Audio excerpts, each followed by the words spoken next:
My name is John Jake O'Rourke. I was born in Cambridge, Massachusetts. I was born on February 4th, 1931. I went to school in Cambridge. I went to parochial school, St. Peter's School in North Cambridge. I went to Cambridge High and Latin High School. And then after I come back in Korea, I went to college. In Cambridge, I lived with my mother and my brother. My father, I never knew him. He died when I was a year old. So my mother was the only parent I had at the time. And my brother went off when he was young, 16 years old. He went into the Coast Guard. So I actually grew up as only child. Huh? Kind of only child? Yeah. What were you doing when the Korean War broke out in 1950, June 25th? I was still in, when the Korean War broke out, I was in the Marine Corps. Oh, you already? I had gone to high school, and I got out of high school. I didn't know what to do. When did you graduate your high school? Pardon? When did you graduate your high school? 1949. And a couple of the guys that I hung around with and what have you, they didn't know what to do, so a couple of us decided to join the Marine Corps.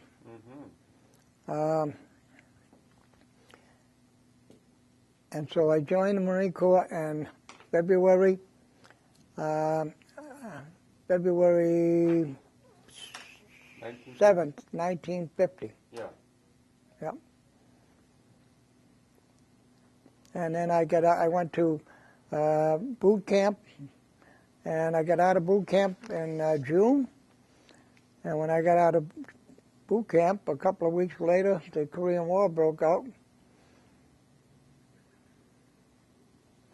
And you knew that you were going to be in Korea? No. No? No, I didn't. I was known as an FO, which is a forward observer, and we called in the air support for the airplanes, the fighters. We called in the air support, and the naval gunfire for the ground troops. So while I was in Camp Lejeune, we were training for that, and then then they decided, okay, we got to move out, and we were going to California, to Camp Pendleton. So we all boarded a train, and we went over to California on a train. They call it a troop train, which was interesting because that's the only time I ever saw the country, the United States.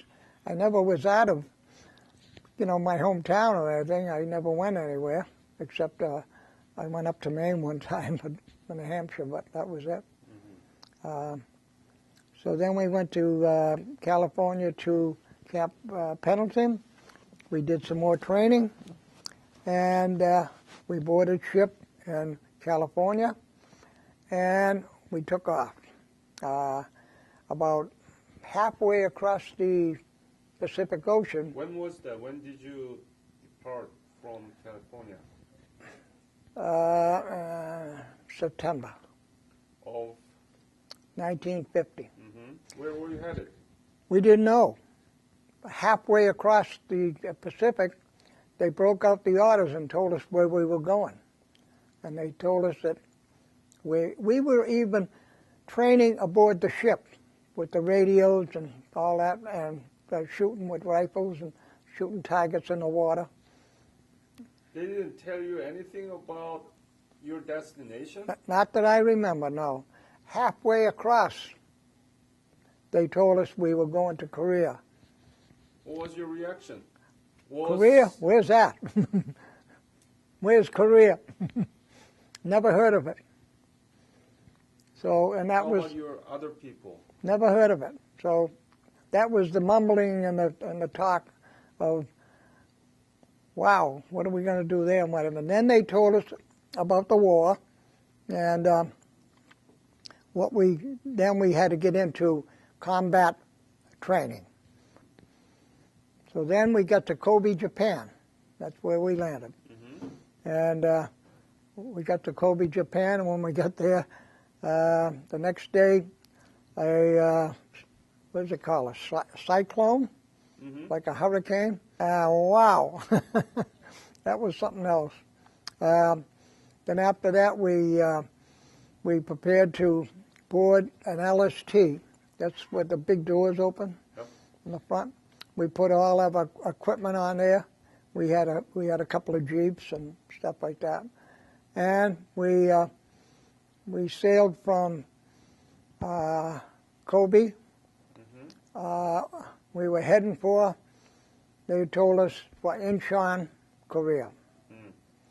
When was it? When was that? Yeah.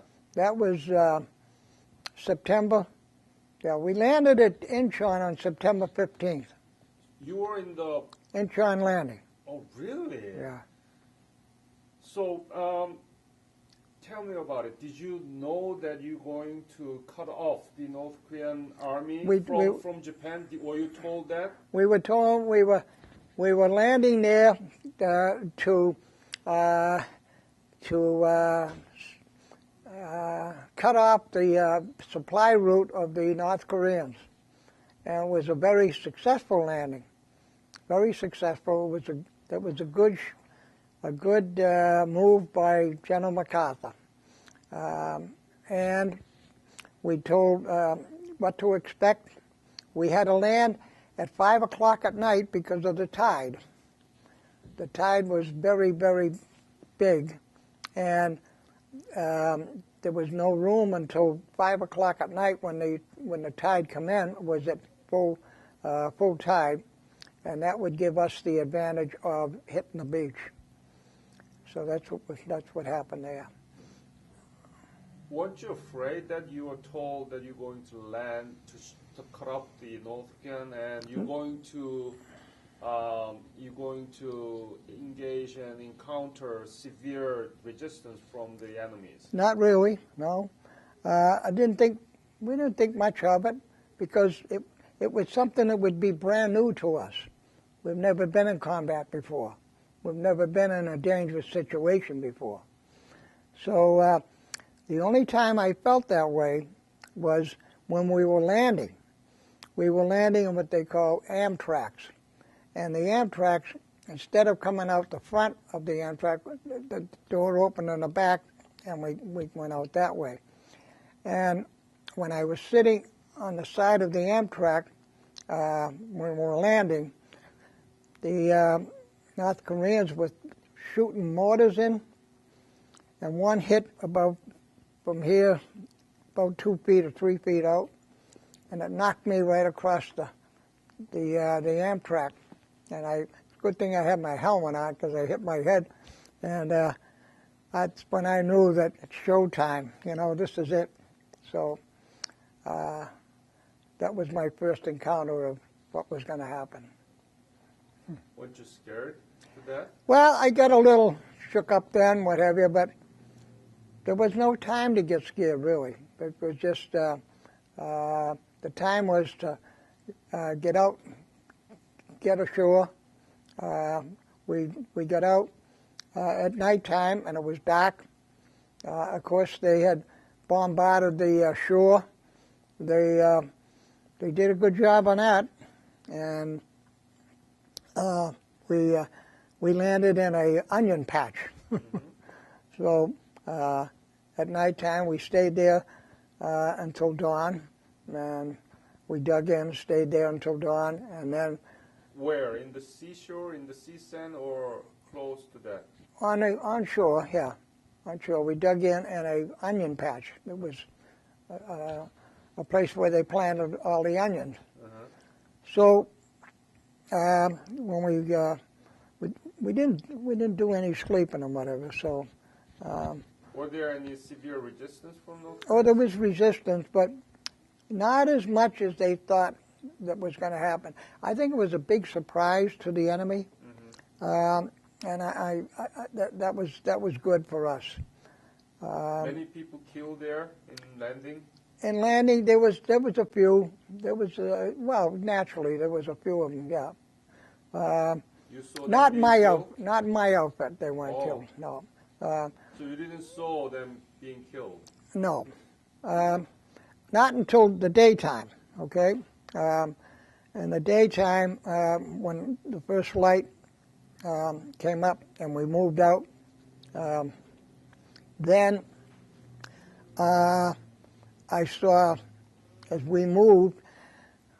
We had 8 men in my outfit, the small outfit with the radios, and we had one officer who was a pilot, and he called in. He made the contact with the airplanes because they speak the same language and whatever. And so we called in air support, and when we were moving out, I saw all the dead North Koreans and all that stuff all over the road. And it didn't really bother me until the next day, no, till that night, when I saw my first dead Marine. Then that really bothered me. So I never saw anything like that before. And so that bothered me, and then, well, you got to keep going. So the night that we dug in, the next morning, we ambushed three North Korean tanks were coming down the road, and we were on both sides of the road, and we ambushed those tanks and knocked them out. A couple of Marines got killed in that, but we killed most of all the enemy. So that was that. Do you still suffer from any of this, or do you still see those scenes all in the your time? dream? I see them, yeah, and it never. I tell you, within the last 5 years, I guess that's when it really, I really started to think of it more than I ever did. So. Why? But, I don't know. Just comes naturally? Just because maybe I was taking inventory of life and where I've been and what I've done and what have you. What do you feel when you think about it, or when it appears in your dream? Today you're reminded all the time about, the wars in Iraq and Afghanistan, and I think about the young Marines and the people that are killed there, even the innocent people that are killed. Yeah. It makes me feel bad for them, and of course, why should this be happening now? And it's just something that it bothers me, and the fact that it's happening so much, and it's continuing all the time. But life goes on, and as I said, I told my wife, I said, when somebody comes out, it makes me laugh, or it just sort of tickles me, the fact that somebody comes back and, we're going to do this because we never want it to happen again and what have you. And as long as there's human people on the earth, there'll be a war. Wars will never stop, in my opinion. So that's the way I feel there. You were a part of historic Incheon landing. Mm-hmm. What do you feel about that? I was now. I would say I was glad that I was in that part of it, because it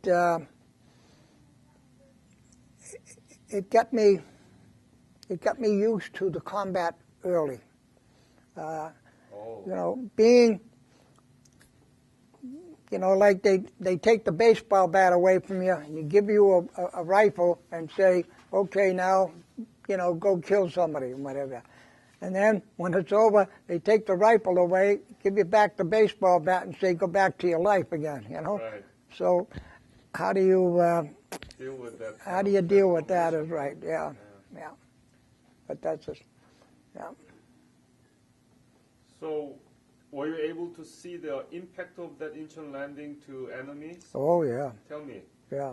Well, it was just getting dark at night, and these LSTs I was telling you about, Yeah. they pulled those up, two of them, broadside to the beach, to the Incheon, Right. and they had all these rockets on the LSTs on the ship, and they let those rockets go. It was like the 4th of July. I tell you. I said, I don't know how anybody could be alive on that shore after all of this stuff happening. And, but that's when, and all the noise and all the smoke and everything else, it was something I've never seen before, so naturally, this is war. So, but it just, it gave us a good idea what to expect. So, was there any more resistance after you successfully landed in Incheon? Or was it just so easy on the way up to? It wasn't easy, but it was rough because of the terrain, because of the tide. But once we got ashore and went down, start down the road, we had the next day our tanks started to come in, and we moved pretty fast. We moved good. The resistance, I think there was not that much resistance because it was a surprise. They didn't expect us to come in there, especially with the conditions in the sea and the ocean and what have you. So MacArthur, that was a good move on his part, I think. Did you see Seoul? Oh yeah, we leveled Seoul. We bombarded that place. So you were part in the I went through recovery of Seoul battle. Yongdong-po, went through there, and they had blown the bridge up across the Han River, so we had to go back to the Amtraks and go across that way. And we went into Seoul, and we brought in the artillery and the airstrikes, and at nighttime we were blowing that place to pieces. Yep. And I walked right through Seoul there with everybody else. Weren't you were greeted by the Korean people? Nobody was around. Not really. No, they were somewhere else. We didn't see anybody. And anybody we did see was they just weren't around. Well, there was so much bombardment going on, they could get killed. So what's then? Where did you go after the Seoul? After recovery? Seoul, we went back to Incheon, and we got let's see. After Seoul, we hung out for a couple of days, and then we went aboard ship again. Oh. We From went back. Incheon? Huh? From Incheon? From Incheon? I think it was Incheon, yeah. We went aboard ship again, and we went around to the west coast, to Wonsan. And Wonsan, we went ashore there, and we went up into the mountains to wipe out any guerrillas that had enemy guerrillas and what have you. And we found a bunch of them up there. And we had Banzai attacks at night. So, but we took care of them. And then after we did that, then we went and we got on train. We went on the train, and we went up to Hamhung. Hamhung, yeah. And we got off the trains there. We got aboard trucks, and we started up to Kodari, to Hagaruri, to Udam Ni, and the Chosun Reservoir. The 5th Marines went the farthest up. And then the 7th Marines, and then the 1st Marines, and I was with the 1st, and then we went up to Hagaruri, and because the British commandos come in, and we supported them with air support. The Chinese just were all over the place. They were all around us. Did you see him in person? The Chinese, Yeah. only prisoners. I saw prisoners. Yeah. Oh, how did you capture them? They surrendered. A lot of them. When? Tell me about it. Well, they had just the clothing on their back when they came to Korea, and they had no warm clothing. Their feet were all frozen with ice around them, and they just gave up. The weather was brutal. Was unbelievably brutal. It was I always said it was our enemy, and yet it was our ally, because I understand later that 40,000 Chinese had died of frostbite. Yeah. And I believe it because of all of the dead Chinese I saw. But it was unbelievable when the United States Air Force came, and they dropped supplies by parachute to us. Clothing, warm clothing, boots, and that's how we survived that too. But I believe we survived because after the Second World War, the Army had disbanded quickly. They let a lot of troops go and discharged them, what have you. The Marine Corps, a lot of the general, a lot of the officers and enlisted, good NCO enlisted men, like the sergeants and whatever, they stayed in the Marine Corps. And so we had a lot of experienced Marines and officers to help us and take it. And I think that was the secret of us getting out of there alive. I really do. You were part of the chosen battle, right? Yeah. Tell me about that. How close you were with the enemies, and how was Chinese soldiers, and any dangerous moment? Please tell me the details of your experience in this chosen few, Jangjin battle. Well, in some of the places that I was not there, but some of the places that the Chinese would attack early in the morning, they would blow bugles, they would blow whistles, sirens, they would put up flares, and that meant that they would attack, and then another bugle would blow, and that means they would retreat. But in the meantime, they got a lot of them got killed, and they got piled up, and some in front of the machine gunners.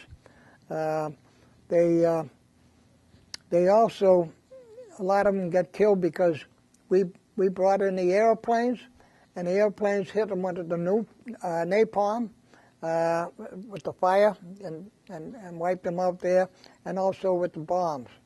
Mostly a lot of them napalm, and the fighter planes would machine gun them, because there were so many of them in groups.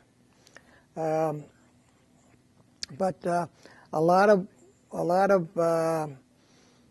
times that they were overrun, the Marines and what have you.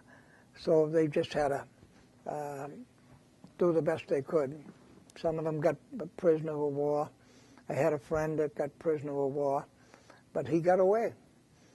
He got away because there was 3 Chinese soldiers that were guarding him.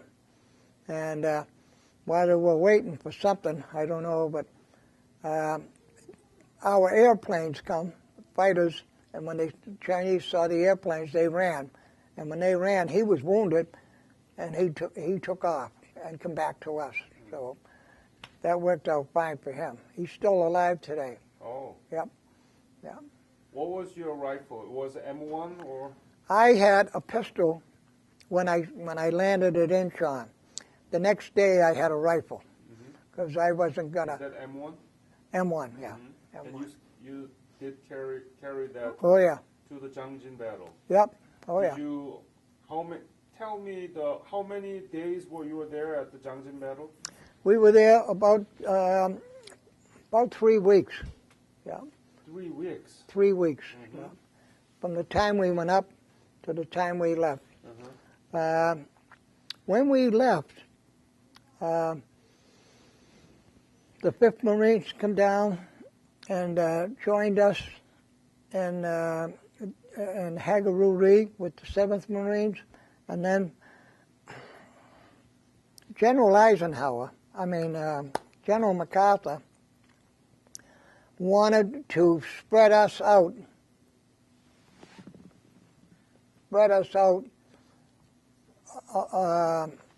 along a big distance between 5th, 7th, and 1st Marines. But our General Davis, who was in charge of the Marines, said, no, I'm not going to do that. And he said, why? He said, because that's too dangerous. That doesn't give us much room to, in case anything happens, we want to be able to come together and fight as a group. The Army, that happened to them, and they almost got wiped out. Because the Chinese just overran them because they were so spread so far apart.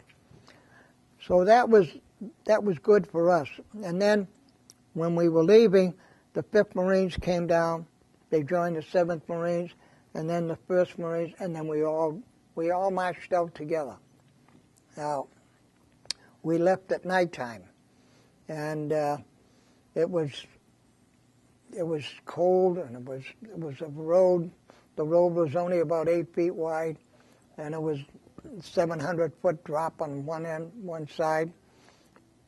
And of course, we were way up in the mountains, so it was just a tough trip. But were you thinking that you might die? yeah, many times. Yeah, many times.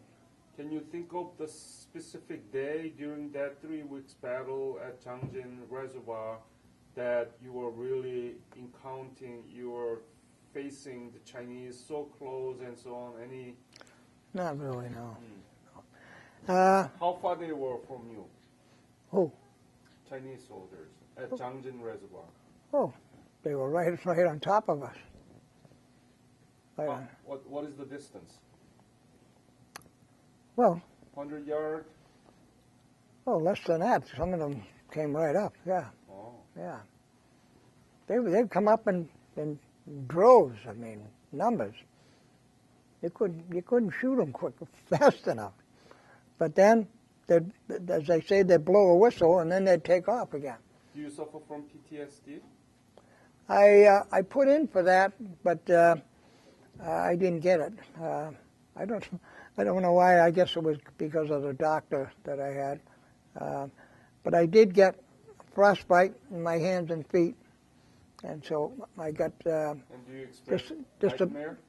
disability for that. No, I don't have any nightmares anymore. Really, I just You used to have? once in a while. Yeah, once in a while. What is it? It's just sometimes just a scary moment when you wake up. Sometimes somebody will drop a pan on the floor, or make a noise or something like that, and you get a reaction from that. But How many will survive in that Jangjin Reservoir battle? there was, from what I understand, there was about 15,000 of us, and that included the UN troops, like the parts of the Army, the Marine, mostly Marines, and Australians, the British Commandos, some Turks, we had them, and I think there was about 5,000 that between got killed and got wounded.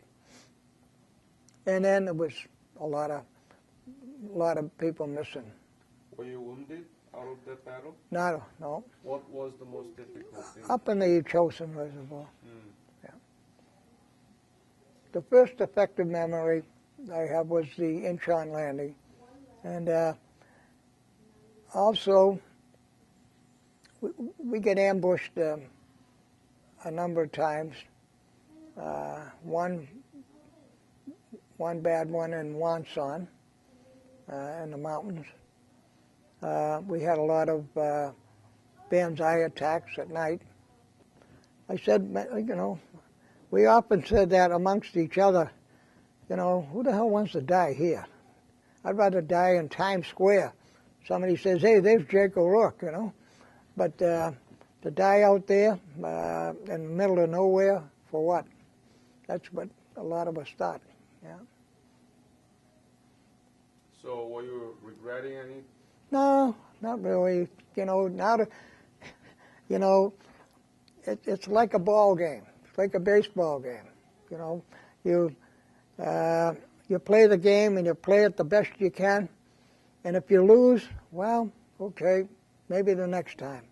But it just I had a good time playing and I did my best, and we just chalk it up to memories.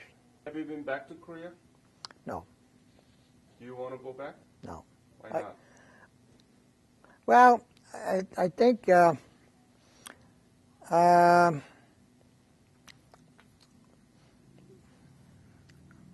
well, I don't know. I was in North Korea most of the time, and they wouldn't let me in there anyhow, so there wouldn't be anything I could see that I would relate to, really.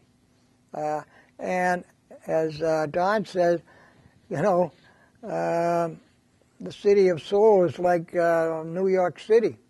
It's so built up, I wouldn't recognize anything. I mean, not coming, you going there again to recognize old one, but you can see the difference that they made. I could see that in a book. Mm. My Do you follow up with what happened in Korea? oh yeah. Oh yeah. Every time there's something in the paper or something like that, and I don't expect North Korea to do anything. The Korean government has about the only country that I know of that has done anything for its veterans of the Korean War. I mean, they give us a luncheon every year. They do so much for us and what have you. And I told them in the last luncheon up in Boston. I even told them when I went up, I asked to speak, and I never heard anybody say thank you or tell them how grateful we were as American veterans of how much they do for us. And when I was finished, I said, I'm going to say something in Korean, and I want you to know that we mean it. And I said, 나는 당신을 사랑한다. Are you proud of your service? Oh, yeah, very proud. And like a lot of other veterans that were in combat, I feel as though that, you know, I didn't do enough. I could have done more. Do more what? I don't know. Maybe took more of a chance. Maybe I don't know. But You had enough. I had enough. But I feel as though, you know, the heroes that they have, you know, especially today and what have you over in Iraq and Afghanistan, heroes are made instantly. I don't think they're born. I think heroes are made instantly. Are you attached to Korea in any way, emotional and supportive way? Not really, no. Okay. Any message to young generations? No, I have a daughter that's in the Air Force now as we speak. She's been to Afghanistan. She's, and you know, she's going to retire in August. In a year from August, she's going to retire after 20 years in the service. God bless her. So my son was in the Marine Corps, and he was in during the first Gulf War. But there's not much you can say to the young people because they got a life of their own. Ambassador Medal for Peace. And I wrote your name in Korean, Jake O'Rourke. Okay? Right. Yeah, right there. I'll bring it up to your chin so that you can capture. And this is the medal. This is from the Ministry of Patriots and Veterans Affairs of Republic of Korea. And we want to thank you for your sacrifice, that difficult battle in the Jangjin Reservoir. Thank you so much again. Well, thank you. This here part is a showing of the troops coming out of the, marching out of the Chosin Reservoir at that time in the bad storm. And my idea was the white represented the weather, the cold, freezing weather. And each one of these red stripes here represents the blood that was shed at Chosin, Hagaruri, and Udamni. So that's your idea. That's my idea. However, I feel as though that if the Korean government was to produce this medal, they would like to have something of the Korean government incorporated in the medal. Yep. So if they wanted to put their colors in, that's fine. Can you find it out how many survivors of the Jangjin? I will make it an effort to do that.